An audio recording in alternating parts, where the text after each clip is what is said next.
Hi, everyone, and welcome to today's webinar, One Small Step, Your Informs Volunteer Journey. Thank you again for joining us. My name is Tracy Cahall, and I'm part of the Informs membership team. One of my roles is to help members, especially new members, find ways to get connected within the Informs community. So today's session is really all about that, getting involved in ways that feel meaningful but also manageable. Informs, you may have noticed, is a vast universe of people and groups and opportunities, and we know that it can feel a little overwhelming. So we invited a few of our wonderful Informs volunteers to share their stories with you, starting with just the very first small step that they took and how that one small opportunity has led to new connections, bigger roles, leadership roles, and growth for them. But before we get to that conversation, I'm going to take just a few minutes to give you an overview of volunteer opportunities and walk you through where you can find volunteer opportunities. We're keeping this informal today. I only have just a couple more slides. If you have a question about anything that I, or when we get to it, the other speakers say, go ahead and put that in the Q&A or the chat at any time, and we'll address that either after or alongside our speaker discussion. And lastly, before we leave, I'm going to suggest one action step that you can take today that will help get you started. Okay. Oop, I went too far. Okay, so I could rattle off probably a list of 20 volunteer opportunities that can be found at Informs, but that would feel overwhelming. So for now, I want to take the very highest level view. And you can think of volunteering roles as being in one of two categories. So type 1 are opportunities that you can get simply by raising your hand, stepping forward, and doing them. There's no required experience. Nobody in authority needs to approve that. And type 2 are opportunities that you do have to have some experience or skills or qualifications or be selected for. And in general, type 1 opportunities will help you get type 2 opportunities. So that's one of the key points that I want to make today. That's why my message to you is that starting small is really a fine place to start. Once the Informed staff start to know your name and the other members start to know your name, if you've done other things for Informs that you can talk about, you'll be in a better position to get chosen for these other roles. Not always, but for many volunteers, that's how it goes. As for where and how you can find these opportunities, these are my suggestions. So, and after this slide, I'm actually going to show you around the Informs site a little bit, and we'll kind of navigate through these options. First, we recently launched the Informs Volunteer Portal, and that's on the Informs Connect site. This is basically a list of opportunities that are currently open and that members can apply for. And I'll show you more on that in a minute. But that list includes opportunities that are both the type 1, where the application basically consists of just saying that you're interested, and type 2, where the application is more detailed and you may get the position or you may not. However, the volunteer portal does not, as yet, include every single way there is to volunteer for Informs. And that's because it's new. And also because it requires coordination with the different communities and groups that Informs, different staff members. So we do expect and plan for it to expand over time. But because it's incomplete, we have these two other ways that you can find opportunities. Communities. So I cannot stress enough how vital the Informs communities are in building the volunteer pipeline. I'm sure our volunteers will speak to this. Sections, societies, chapters, and forums, they're like ready-made mini networks of members who share your interests. And they often need things done that quite possibly nobody is doing right now, like updating the website, posting regularly on social media, sometimes recruiting speakers for a meeting. So if there's a chapter in your area, for example, but it might not be active, that's probably because no one stepped up and said, let's get together at this time and place. And so you could easily be that person. And that brings me to the third option, which is simply reaching out and asking what you can do. This sounds so simple, but I often do hear from people that they're hesitant to do it. And I encourage you not to be shy. Okay, so at this point, I'm going to stop the slides and actually shift over to sharing Informs Connect. So you should be looking at an Informs Connect screen, right? Okay. Okay, so right here at the top, you're going to see a volunteer tab. This is the volunteer portal that I talked about. So just click on this and you'll see this kind of cover page and you'll find the list of volunteer opportunities right over here under this button. So right now, as you can see, there are 13 things posted, and you would simply click on the name of each opportunity to get more details about it, and that'll include a description of what the responsibilities actually are, who to contact with questions, that kind of thing. Since today we're going to talk about small steps, I'm just going to highlight for you just 2 of these opportunities that are that kind of type 1 opportunity where all you have to do is step forward. So number 1, let's take a look at Connect Champions. So being an Informs Connect champion is all about helping our online community be more active, more collaborative, more responsive. And it's something that our volunteers spend like a couple minutes per week on, maybe 15 minutes, maybe 20 minutes.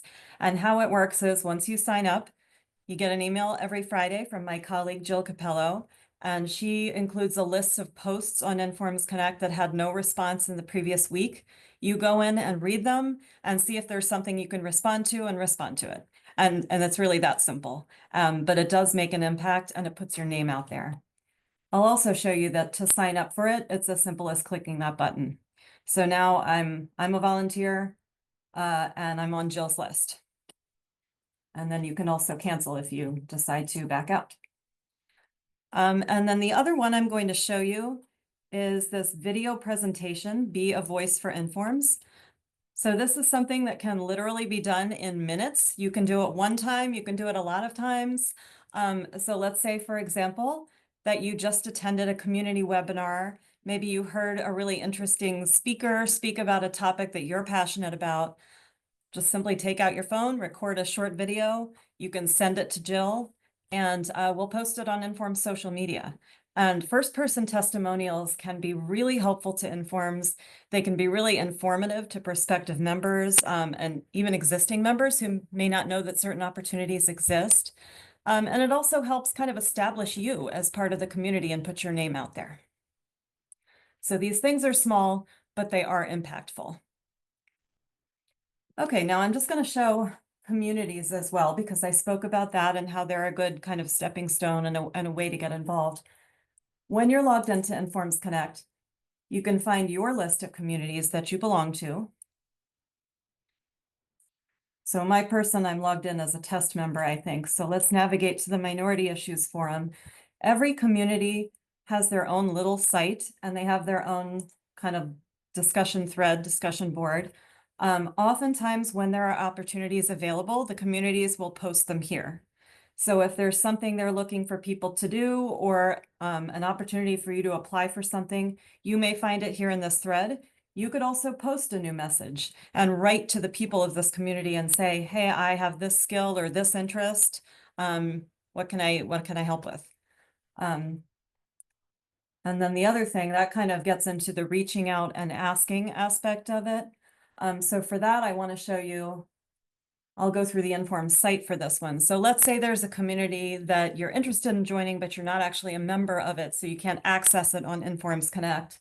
Come over here to the main menu, go to communities. This is where you can find the list of all the communities there are. I'll just give you one example. Let's say you're a junior faculty and you might want to get involved in this group and do something for them.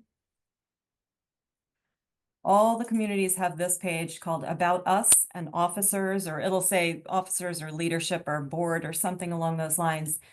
And honestly, you can just email everybody. And I tell people this all the time and they always act like it's going too far. It's not. These emails are out there for you to find. You can simply send an email and say, I would like to get involved. What can I do? What can you suggest? What do you need? You could offer ideas and they'll probably be happy to hear from you because, you know, it's not that many people who really do take the time to reach out. So the fact that you're here and listening to this, you're probably that type of person and you can find opportunities this way. Okay, so I'm going to stop sharing at this point. I think that was what I wanted to say. I do see there are a couple of questions in the Q&A, so I'm going to take a look at that now.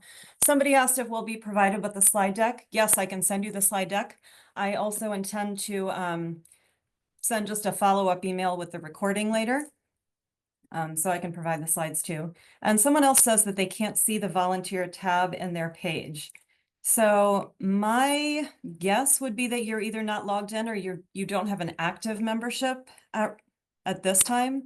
But if you are in fact logged in and you have an active membership, then send me an email and I'll look into why that would be. Okay. Why don't we go ahead and get started with our speakers? So I'm going to ask if you guys could go around and just introduce yourselves.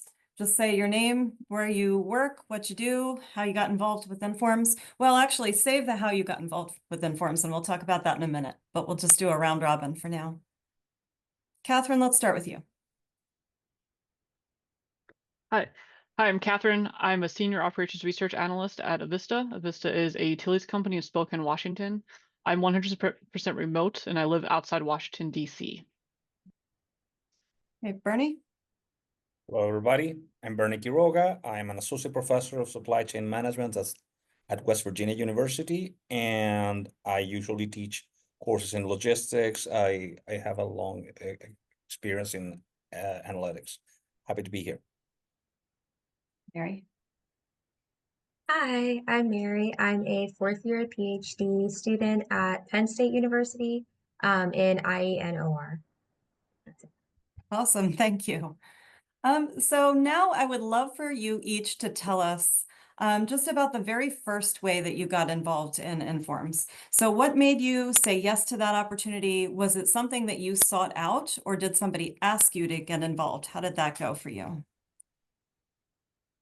You can kind of go in any order that you like. I can start.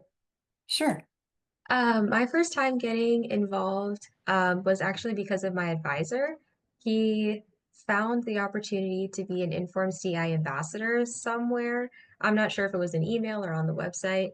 And he thought I would be good for it because we had previously talked about getting involved with K-12 outreach. So we submitted an application for that. And then I ended up being paired with another team who, looking at our applications, they were eerily similar. It was kind of but it was great because I got connected with students from UW-Madison, and we collaborated on that project for 2 years, actually. Awesome.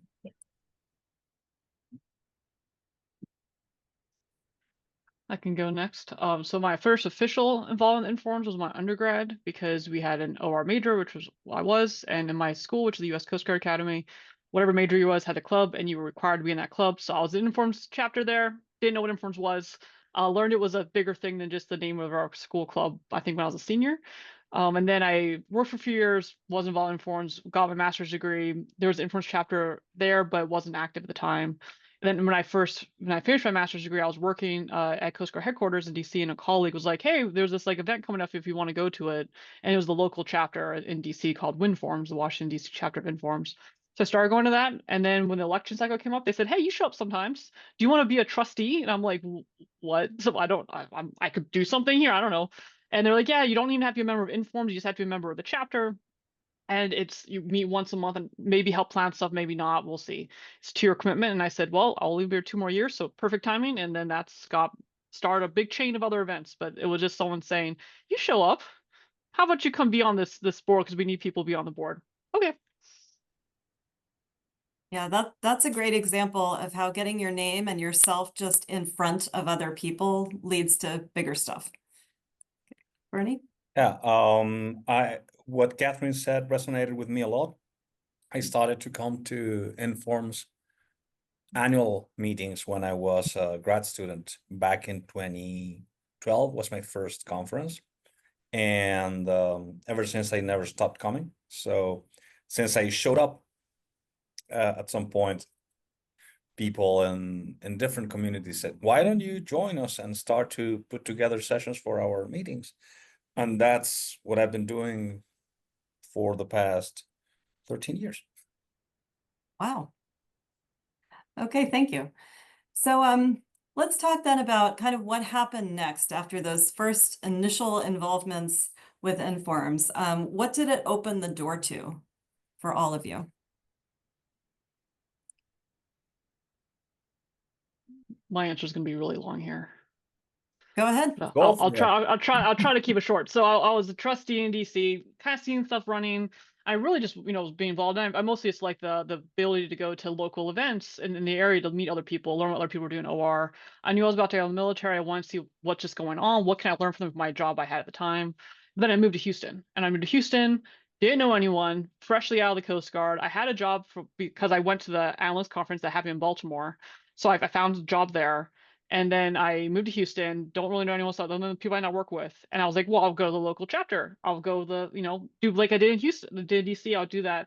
Turns out no one was running it. So I was like, I guess I'll be president now. So I became president of the Houston chapter. That ended up being 3 years. But that turned into, oh, hey, do you want to be on the subdivisions council?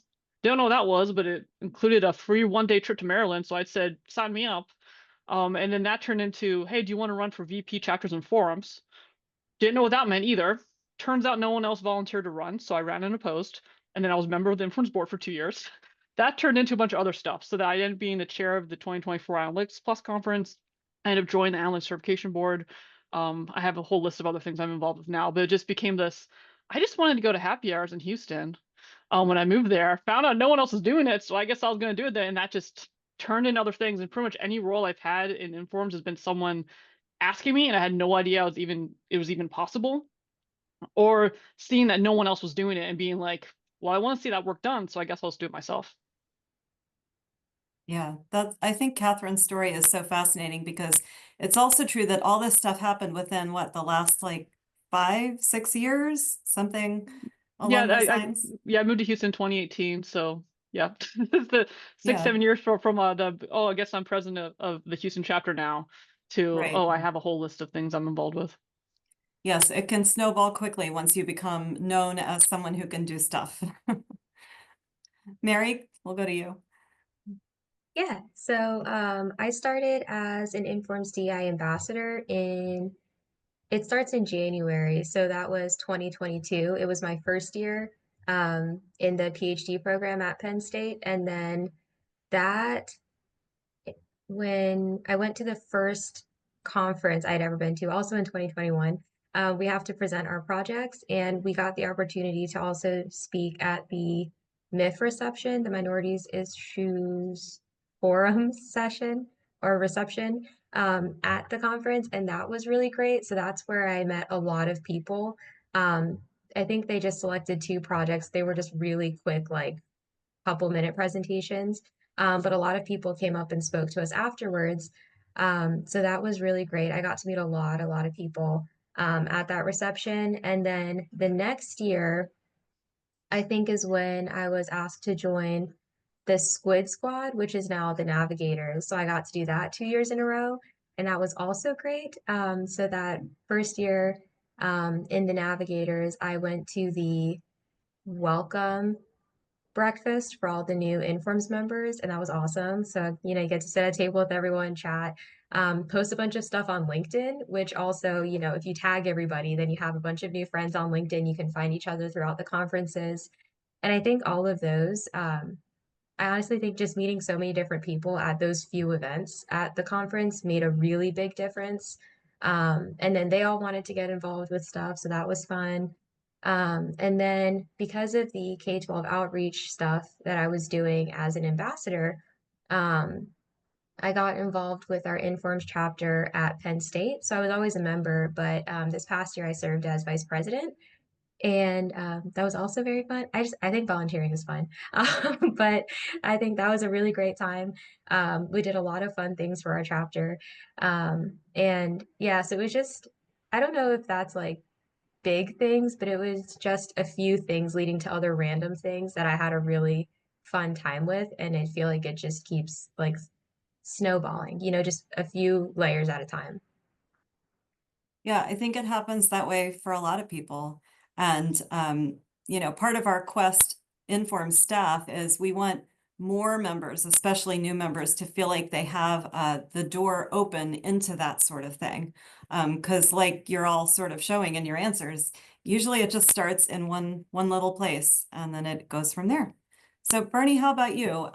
What were the other opportunities that led to? Well, actually, I'm very happy to hear the conversation and hear Catherine and Mary, because my experience was different. And in many ways, I am very happy to be able to perceive how other people have been able to get involved, because that will give me an opportunity to get involved in different and more varied ways. So I have been involved in different communities because I tend to like a lot of different things. So I've been member of many different uh, groups for and and I would like to share some of my non so successful stories, not to take anything back, but to actually learn how good it is, because Informs is so rich in terms of variety, and I get enthusiastic with pretty much anything.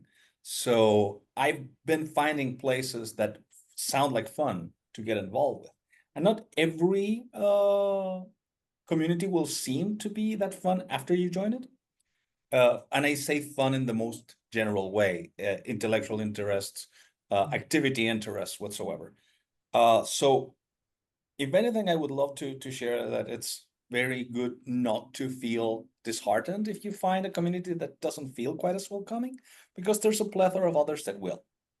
So just try as many as possible. I've tried as many as possible, and I've given presentations on all over the place, and but mostly in the academic realm. If anything, what I'm really valuing is the fact that getting invited for this talk, for instance, to this conversation, is that I'm seeing all the other opportunities that I've been always wanting to thrive in, and I definitely am finding them here. So grateful for that opportunity. Informs for many of us as academics tends to be all about finding the next job, finding the next paper that you're going to publish and whatsoever. So I love to see the broader aspects of the community and how in many other different ways we can make a difference. So thank you for the opportunity. And again, excited to hear all the things that Mary and Catherine have been accomplishing recently. And thank you, Tracy, for inviting. Oh, absolutely. And I'm glad that you brought up about the differing experience that you can have in communities. I didn't go through, that full list of all our sections, societies, forums, and chapters. There's over 100 of them, and they are all led by volunteers, every last one of them. And while we do have staff people who are kind of, they serve as the liaisons to the communities and they help, the bulk of the work, the bulk of the leadership is really the members themselves. And so sometimes things kind of wax and wane, and a community might have a few good years and then the leadership changes and maybe they're busy and things go a little bit differently. But it does speak to the power of small groups of people and what they can kind of build together, and the importance of, I think, new people always coming in and stepping up. So yeah, that was a good point. Okay, next question. Let me see. So I wanted to talk about, was there like one moment that stands out in your memories? One moment where you thought to yourself, I'm really part of this community now. I really feel like I belong. I could say mine. Sure. I don't think it wasn't anything very big. I was at one of the conferences maybe 2 years ago. And I went to one of the receptions, and it was the first time that I went and I wasn't nervous to be there, to go out and talk to people. And I was like, hey, I'm actually really comfortable and I feel really great. And it was because of all of the volunteer opportunities, getting to meet different people. And it's not like I knew a ton of people in the room. I just felt comfortable, and it was good, but I think not what I was expecting. Yeah. Okay. I think I have two moments. The first was just in the DC chapter when they were like, "Oh, hey, like, do you want to run for this?" It was one of those, "Oh, you guys know I'm here. Like I can realize, oh, I'm meeting people, I'm establishing relationships with them, such that when they're thinking who's showing up that we think would potentially be interested in helping run the chapter, I was someone they knew of. Otherwise, they wouldn't know me. There would have been absolutely no reason to ask me. And then the second, but that was very much my local chapter, and like my email folder for my WinForms email is called WinForms with the W in front for the chapter. It wasn't until like I think I moved to Houston that I actually changed that to just Informs because I didn't feel a connection to the broader Informs. I became a CAP and that was certification, which was great. And then my first Informs conference was the Analyx in 2018, and there was a coffee hour for people who had CAP, and that was the first time I had something in the bigger Informs that was like, oh, I could come to this. I'm like there's something special that I can be part of that wasn't just this feeling of I just kind of showed up to listen to some talks and that'll be the end of it. But it made me feel like, oh, I'm here and I'm welcome here. I'm just part of this bigger community that's not just local chapter. There's something bigger here than just the people I knew already. In my case, I started to come to Informs back in 2012, as I said. And every year was one of my most awaited, probably my most awaited event of the year, was to get ready for the annual meeting and showing up to it. And I met a lot of people over the years. And so the first aha moment was when I actually got invited to start to put together sessions and to invite people. But then the big, super big aha moment was this last year meeting when I go to the desk and Tracy says, Bernie, you actually can apply for this senior member because I've been here for so many years, but am I really part of it? And actually you are. We consider you part of it. And lo and behold, I sent my package and I got back as a senior member. And I said, great. So it means that I've been here long enough on the institution, Informs as an institution, as a community, is recognizing that. So I'm very grateful for that. And that was my second big aha moment. Oh, yes, this is where I belong. Oh, that's great. I didn't even plan on talking about the senior member program today, but I'm glad it came up. And you know what? I will put that in my follow-up email to everyone. I think the majority of the attendees today are new members. But just so you know, senior membership is a recognition that's available once you've been a regular Informs member for 5 years. And there's a little bit of other requirements in terms of getting involved, being part of communities, that sort of thing. So you can read all about it. I'll send you the link. But that is something we try to do. We try to recognize our long-term members, our committed members, our engaged members, and certainly our volunteers, the people who step forward and do stuff for us. Okay, let me see what my next question is. So bigger picture, how has, and I think some of you have spoken a little bit about this already, but switching gears more to your professional development, like your actual career outside of your involvement with Informs, but how has the involvement with Informs influenced that career? I think Catherine mentioned getting a job. Has it influenced your career, your confidence, your network, that sort of thing?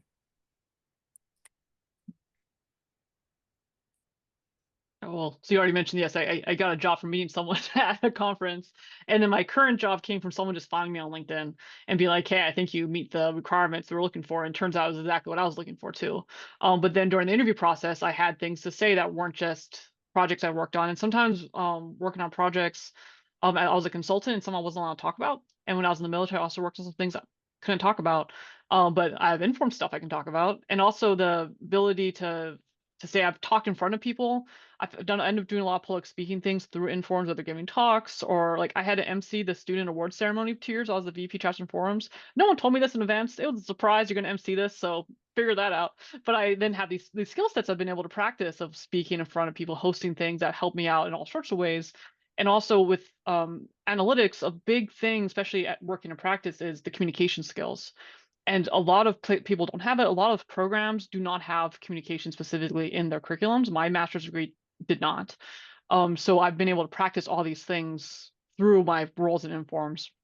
Also gives me something to do in that I work from home and I'm a first and still only OR person, specifically at my company. So I get to have this OR community beyond just the people I make listen to my stories about OR that I tell them a lot. And I have other things to do and think about beyond just the technical work that I work on all day. And then the network too has been I meet great people, people that I just enjoy talking to, people I get to learn from, people once in a while I get to help them in some way. And it's really been able to expand my network. Fantastic points. I think one thing in your question that resonated a lot with me was how did it help to build my confidence? I think so. I am an introvert, and it takes a lot for me to go out and initiate conversations. I think the Informs meetings every year have been really good practice for me of just, walk into a room, go up to someone, say hi. And it's helped a lot when we have people who are visiting our lab that I can go talk to. My advisor collaborates with a lot of people, so that's a lot of, small talk, hi, nice to meet you. And then how do we get beyond that? And I think the conferences have helped a lot. The volunteer opportunities have helped a lot for me to just get out of my shell a little bit more. And I think that has really helped with my research because when you walk into a research meeting, there are some people that just straight want to do work and that's it. But, some people want to kick back, relax a little bit, it's like a hour or two of your day. And it goes a lot smoother if you're not in knots because you're so nervous the whole time. So I think that has been really amazing. And it has grown my network quite a bit. I see a lot of people on LinkedIn that I may be connected with on a whim at a conference, but we end up realizing that we have similar research interests and stuff like that. And those are fun things to talk about. Sending someone a quick message or even just commenting on a paper that they published. I think that has helped a lot with my network. And yeah, I'm not sure about a job yet. I'll be on the job market this year. So we'll see how that goes. Maybe I'll have an answer for you next year. We Um, have resources for that too, so I'll be sure to hook you up with whatever I know. yeah, but I do think it will help because my network has grown a lot. Mhm. Yeah, but I think those are the two things that came to mind for right now. Great.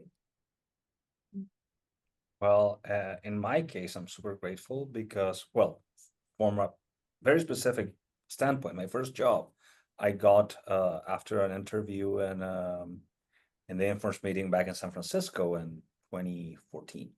So that was my first job after graduation. So very grateful for the forum that Informs offers, even beyond the traditional job fairs. So this was somebody that grabbed me and put me behind the stand. Let's talk about your research. So I'm very grateful because, in essence, Informs provides that flexibility, that opportunity.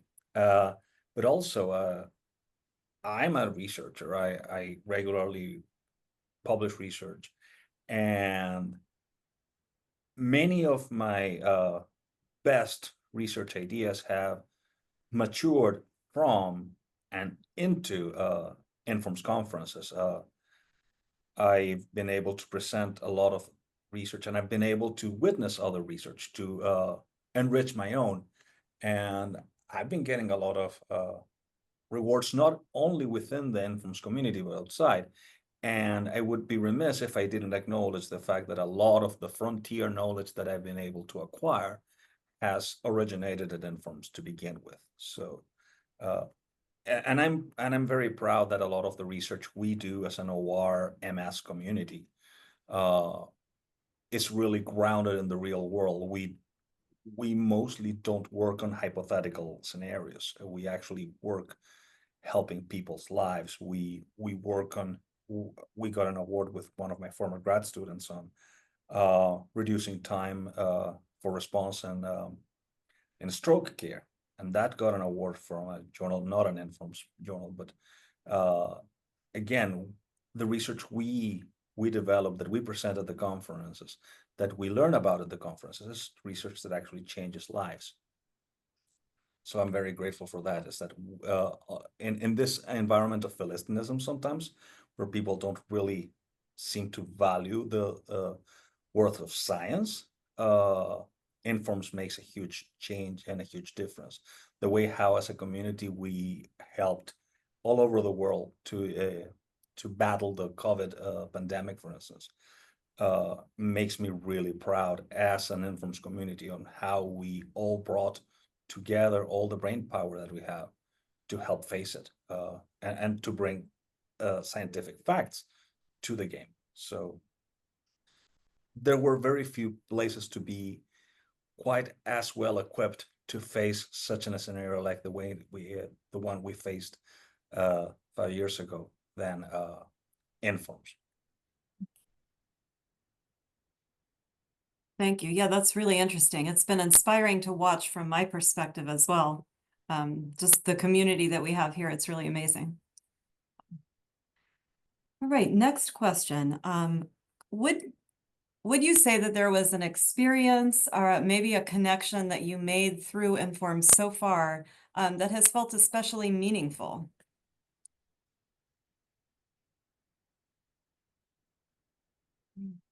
I can go first on this one too. Yeah. So in 2017, I think I joined Informs in order to get, it was a cheaper to join and then sign up for the CAP exam than to sign up the CAP exam as a non-member. So I think I joined. So when I moved to Houston, was going to be president. I was like, oh, I had to be an Informs member to be president of a chapter. So I joined the Informs officially in order to be the president of the local chapter. And then I was like, what else can I get for this money that I'm paying this money? What else can I get out of this? What are the member benefits I can find? And I found the mentor program. And I wanted a mentor. I just got out of the military. I had some other mentors to other programs. I wanted one that could help me with this, transition of going into practice outside the military. So I wanted specifically a woman who hadn't been in the military herself, because all the military people I talked to would always be like, "Well, I did this, so you should have to do this too." So I was like, non-military woman with practice experience, not necessarily practice now. And the first person on the list was Palin Peckgun, who some people know. And so I sent her the thing, like, we'd be my mentor through this mentor program. Turns out the mentor program wasn't active at the time. But she responded anyway. She's like, yeah, I don't know how to actually do this either. It's not working. I don't think it's active, but yeah, I'll be your mentor. And right away, she's like, I'll be your mentor forever if you want. I'm like, okay, I don't know you. And we still talk about once a month. And so we've kept this going, which has been super helpful to have someone to like talk to about, especially in my first job out of the Coast Guard. I didn't have someone to be like, how do I work on my communication skills? Or I'm having this problem like with people I work with. I don't know how to deal with it, but I couldn't talk to people I worked with about it because that's who I had the problem with. So or just like, what skills should I be making sure I'm doing like beyond what I'm doing at work? And just overall things. And it was funny because then she ended up being on the board of Informs. I was like, oh man, my mentor's gonna be on the board of Informs. This is so cool. Like, I feel like someone's so high up. And then turns out I ended up on the board and we were on the board together, and it's so like crazy how that worked out. But that's probably my most meaningful relationship through Informs. That wasn't even a volunteering thing. That was just how do I take advantage of my membership benefits? Yeah, no, I love that point, because really that's what leads some people in. You don't think of it as volunteering when you're actually asking for help, but in a way it is. I mean, it's putting yourself into a pool of, people. So it kind of counts. I'm so touched by Catherine talking about Palin for president. She's just so amazing. We love Palin. And there's so many people that have the generosity in the community. It would be remiss to name only one. I can name Palin because she already came up. But just like her, there's been dozens of people that have touched me in my Informs membership, and taken a special personal interest just because of being there.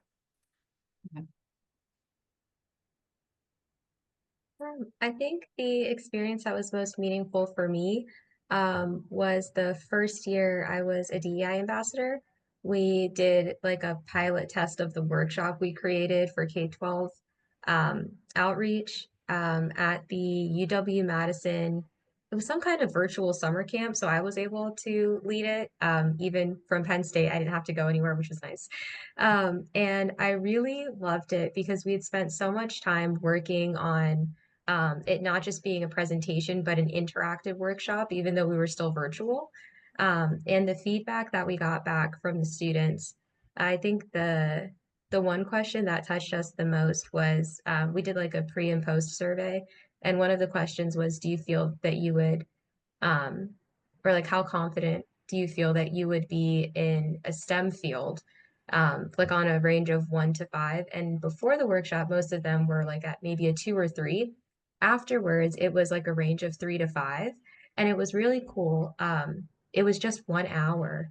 So it was very short, but being able to I guess get more kids involved and showing them that, it's really just learning how to think through a problem and then you can apply, like whatever tools that you have in your belt from all the things you learned in school, but doesn't have to be super technical or complicated.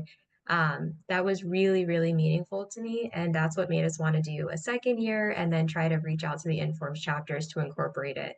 But I really loved that. And I think it just made me want to volunteer more.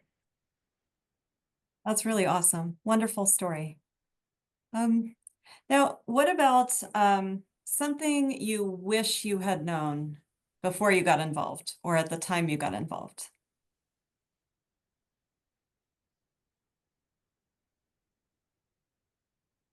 I think I didn't know how much help is available to you if you don't know something. I was really nervous to submit my application for the DI ambassadorship in the first place, but I just thought, at least I have my advisor. We're good because I was the only person on that project.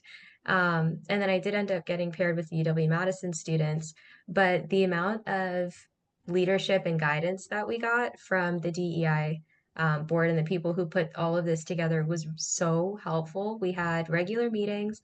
If we needed anything, there's always a contact person for you to reach out to with any volunteer opportunity, really. So I think, I don't know why I thought that you kind of just had to already be involved to get involved so that you already know what to do. But that's, of course, not the case. But I was pretty nervous about it. And then just the sheer amount of help that was out there, if you ask for it, was really great. I'm glad you brought that up because I think that fear stops a lot of people. And so part of what I'm hoping this webinar will do and other kind of content that we put out about volunteering is to kind of provide a little of that reassurance that there's support for you and people who will help. So when it comes to getting help, we don't have good training resources for community officers. We have some, but if you're like a brand new community officer and you're like, okay, I'm gonna be a president of a chapter now, there's things you can look at, but it's not gonna give you enough to really work with. And I wish I'd realized that we know it's not enough because I was trying to look for something, like, I don't know what to do here. And it was hard and I didn't do the best job, but it was better than nothing. And I'm now the president of the DC chapter because when I moved back to DC a few years ago, turns out over COVID, the chapter had really died down and I'm trying to build it back up. And then no one else wanted to be president. I was like, well, I guess I'm going to do this now too. But it becomes this, I'm the only one who has any chapter experience to like run it and know what to do. And there's so many little things that once you learn it, oh yeah, Informs takes care of your money.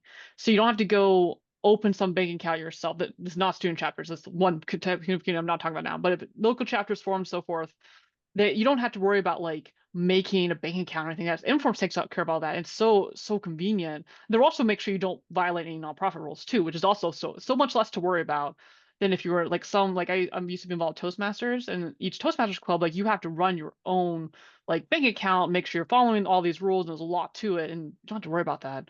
And then I didn't know who to ask other than the people I knew from the DC chapter when I first became a chapter president. But there's so many people out there who'd be happy to talk about here's things I've learned easily, here's things I learned the hard way. If anyone on here's watching this and wants to talk about especially chapter leadership, happy to talk about it and talk about things I've learned. But we don't, I wish I had known more about that. Yes, the resources we have are something, not great, but it's something, and that there are people out there who are happy to help and to kind of guide the way and show what's really worked for them. You just gave me a couple good ideas of things we should probably add to that chapter site, resources for officers. But yeah, I'd never actually thought about that, the issue with managing money. Yeah, that's a good point. I wonder if others are worried about that and have no idea. For me, Bernie? the one regret I had is that I didn't attend this webinar earlier. I regret that I didn't put it together earlier, so we may have to do one of these once a month if it becomes a whole thing. But I do think this is bringing up a lot of interesting stuff. The more of these conversations we have, I mean, from my perspective as well as from members, you know, the more you learn. So, let's see. So let's get into a little bit of like advice for aspiring volunteers. What would you say to someone who's interested, but they're unsure or they feel like they might be too busy? What would you say?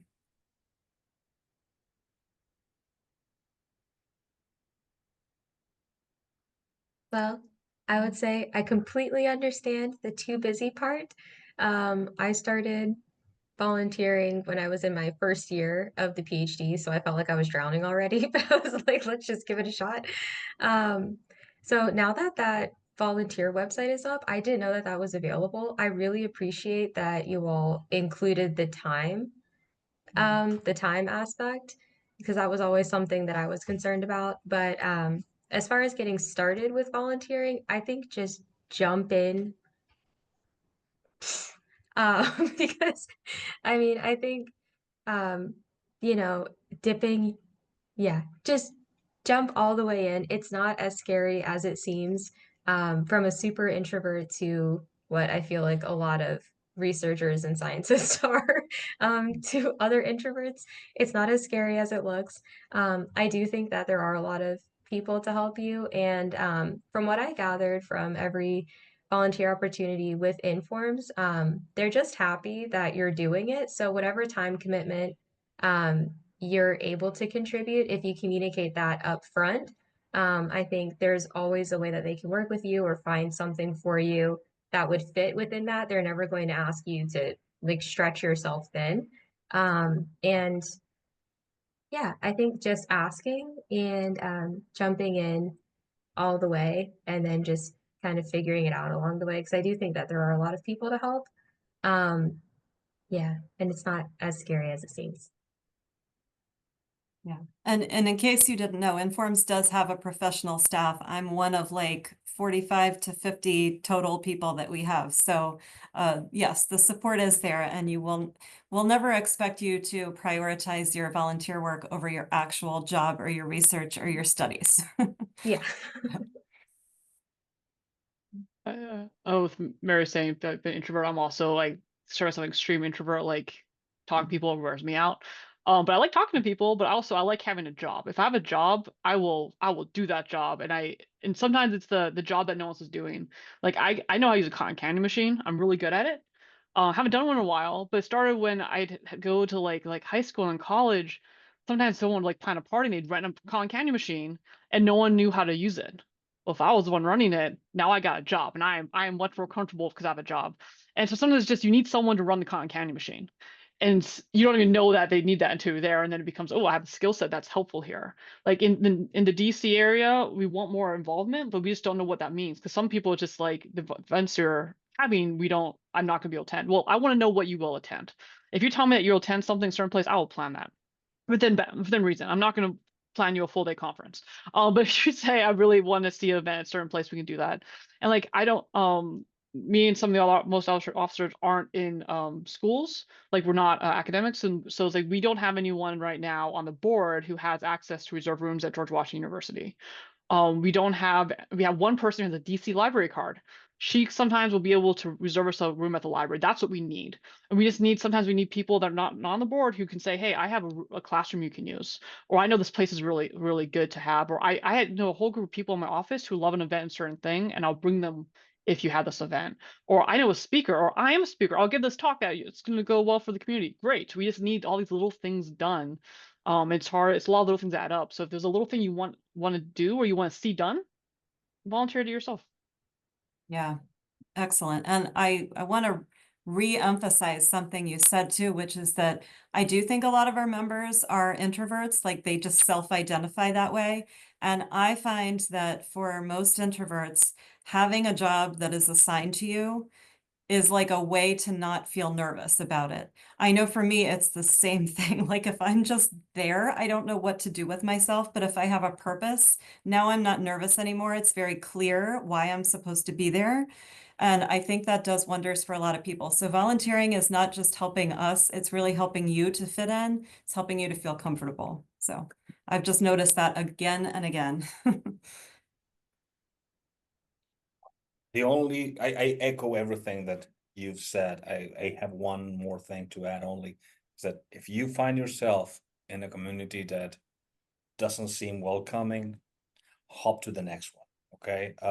If a community says, no, we're fine without you, even if they don't say it explicitly, if they don't make you feel welcome, there's plethora of other communities where you can feel at home. So don't let that dishearten you. There's so much richness in informs, where every one of us can thrive.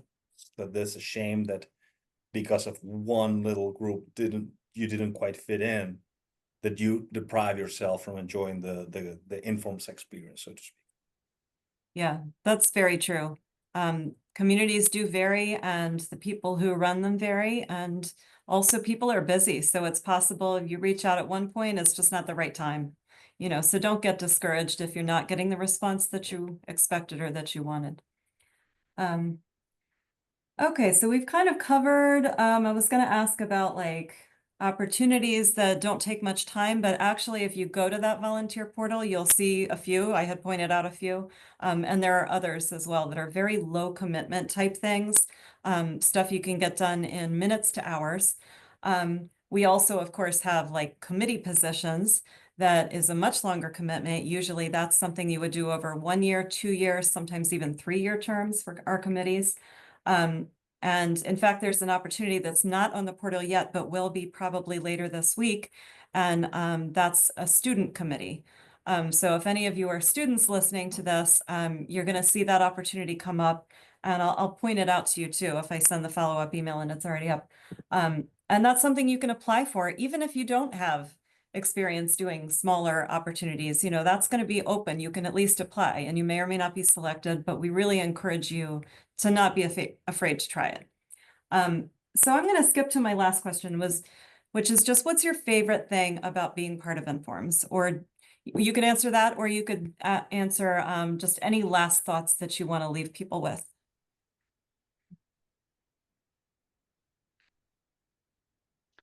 My favorite thing is the people I meet. I mean, I tell people, it's like I could read a book, I can watch something online, but I'm going to show up to things because I want to meet people.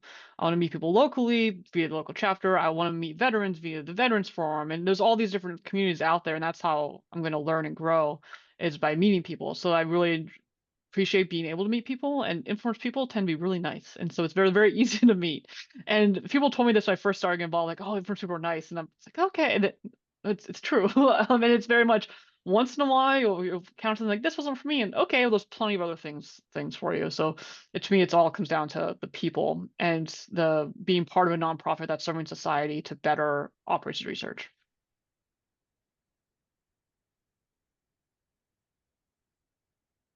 Yeah, I'll just echo what Catherine said, actually. I think at this point, I get really excited for the conferences, like maybe a little bit because of the research, but more just because it's like the one time of year that I get to see all of the people that I met before. So I just call them my conference friends because it's the only time I get to see them during the year. But it's so much fun to like see someone in the hallway and we're like running towards each other, and it's just a really great time. It's not always about the research or the work, but I agree with Catherine. It's just about the people. For me to leave as a final, I have to echo both when Mary says about going to the conferences.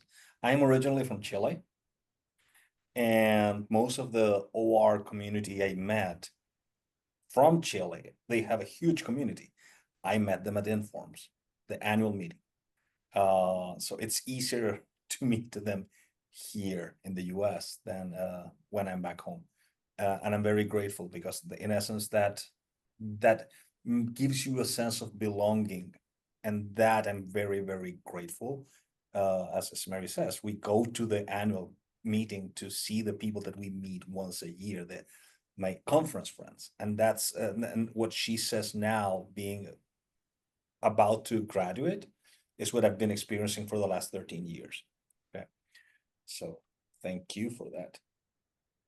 Wonderful. Thank you all so much. I'm going to do 2 more things before we stop. Let me check the Q&A. So I'm not seeing any new questions right now, but audience, if you have questions for the panelists or for me, feel free to type those in now. And while you're doing that, I'm going to shift over and show you just one last key takeaway. Let's see, let me share my screen. We should now be looking at that volunteering page on Informs Connect. Do you see that? Okay. So I didn't show you this before, but one very, very super quick thing that you can do is click on this button here, complete your volunteer profile. So here, mine's already done. It looks like I'm logged in as myself now, but you can write a bio. You can put a link to your LinkedIn page or your professional page. Say whether you're academic, industry, your interests.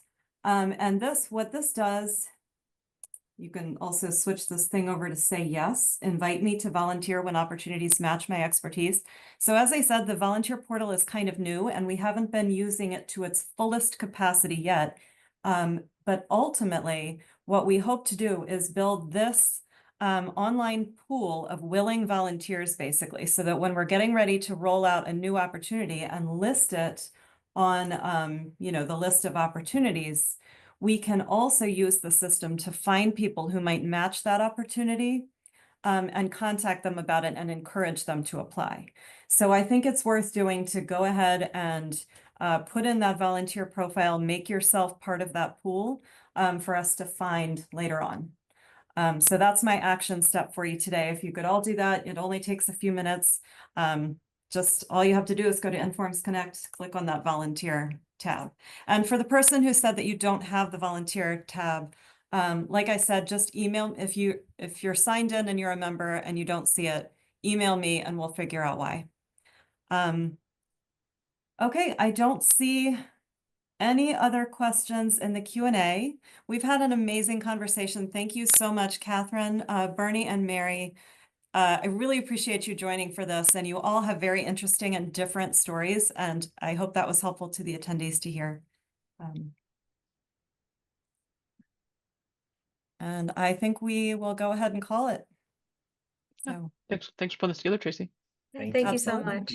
Thanks again, and thanks everyone for attending.